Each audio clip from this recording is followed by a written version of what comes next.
नमस्कार। Hindi dictation YouTube channel पर आप सभी का स्वागत है। रेडी हो जाइए एसएससी स्टेनो ग्रेड डी की डिक्टेशन लिखने के लिए 5 सेकंड्स में।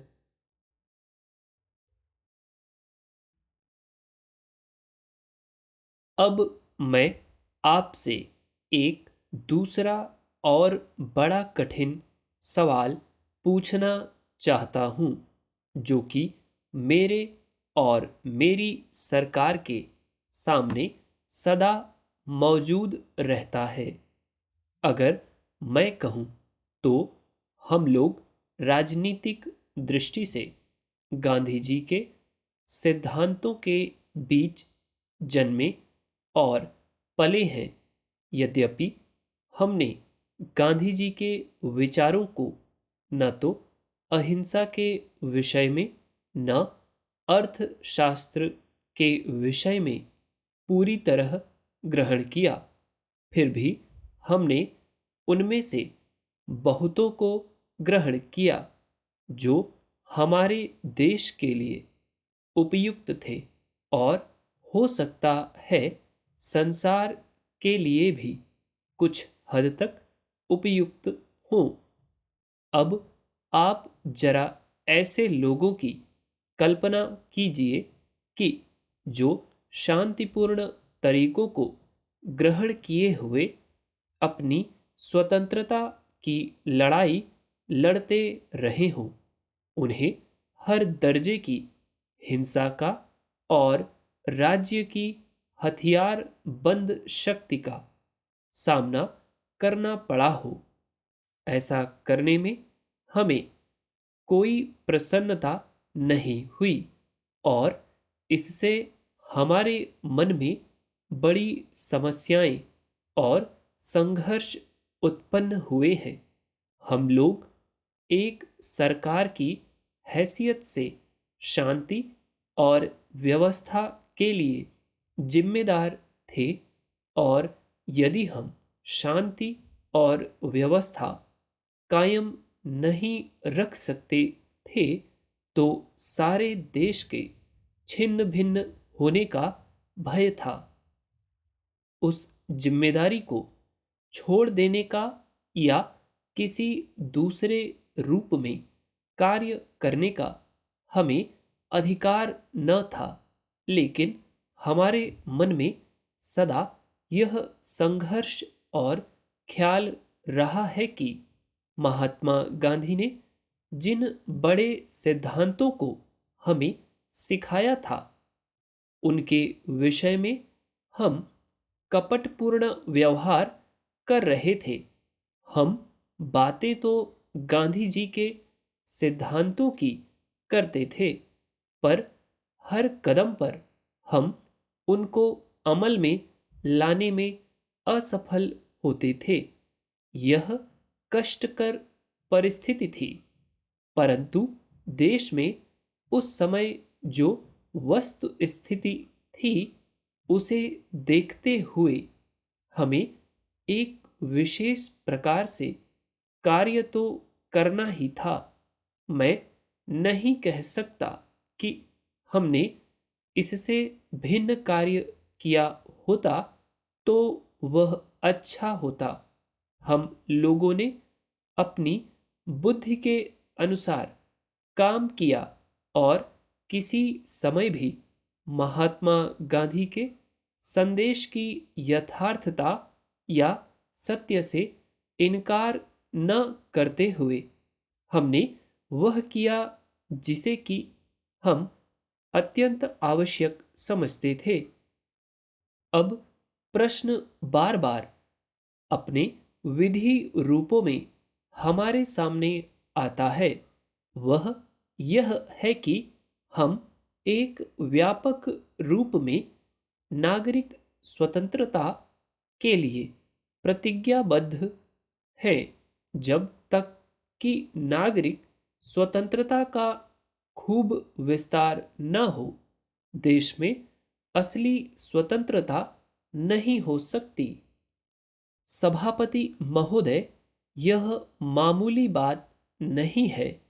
आप इस बिल को शुरू से आखिर तक पढ़ जाइए।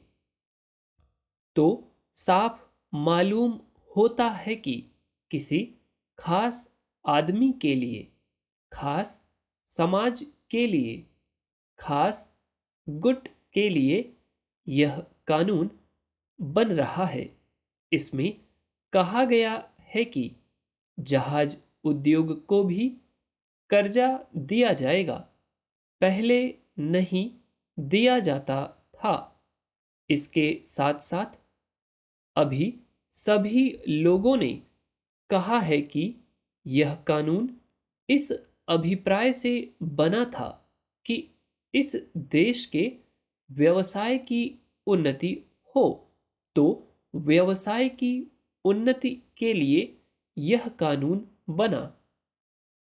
हम किसी व्यवसाय का नाम तो नहीं सुनते, लेकिन सुनते हैं कि करीब 80 लाख रुपया चीनी उद्योग को दिया गया है।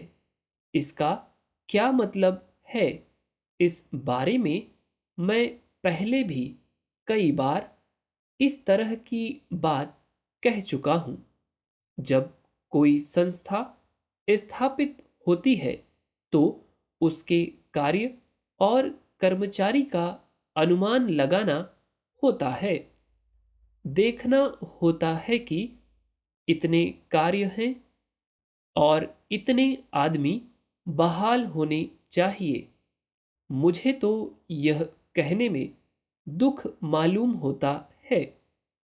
मुझे तो इस सरकार को सरकार कहने में भी लज्जा मालूम होती है।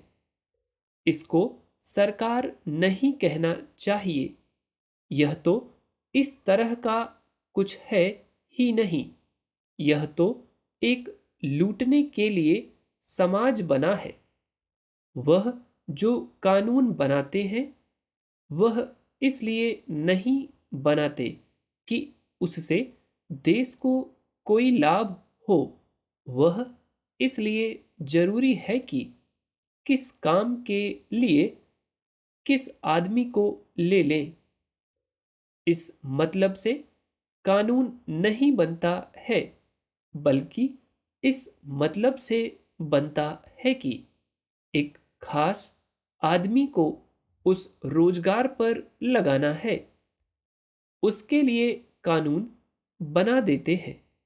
उसके लिए विभाग खोल देते हैं, पद बना देते हैं और उस पर उस आदमी को बहाल कर देते हैं।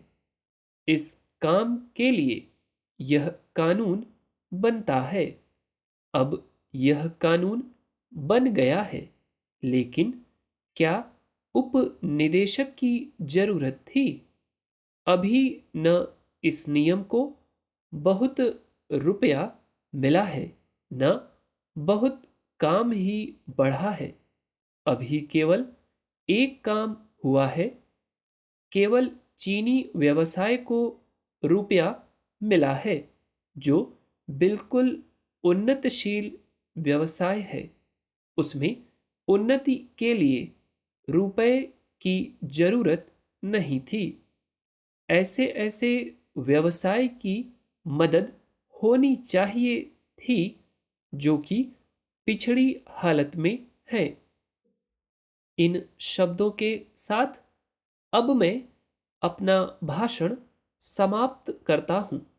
मैं उम्मीद करता हूं कि सरकार मेरी बातों पर कुछ विचार करेगी। इस डिक्टेशन के फर्स्ट पार्ट की स्पीड थोड़ी ज़्यादा थी और सेकंड पार्ट के आखिरी आते आते तो बहुत स्लो हो गया था मैटर। ठीक, तो टोटल वर्ड 791, 791।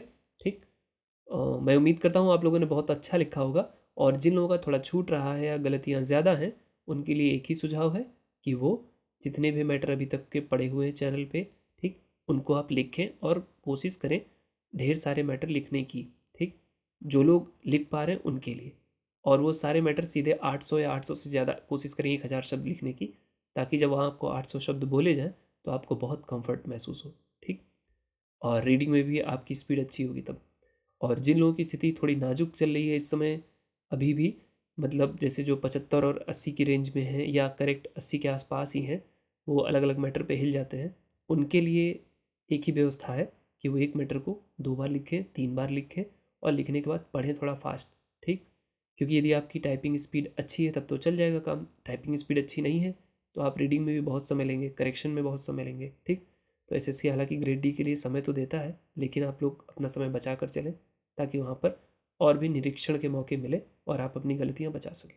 ठीक, चैनल पे नए हैं तो आपको बताइए सब्सक्राइब करना है। वीडियो आपको कैसी लगती है, आप लोगों ने कई बार बताया वीडियो अच्छी लगती है तो लाइक भी कर दिया करें और अपने हितैषियों को शेयर कर दिया करें। ठीक है, दैट्स ऑल, थैंक यू।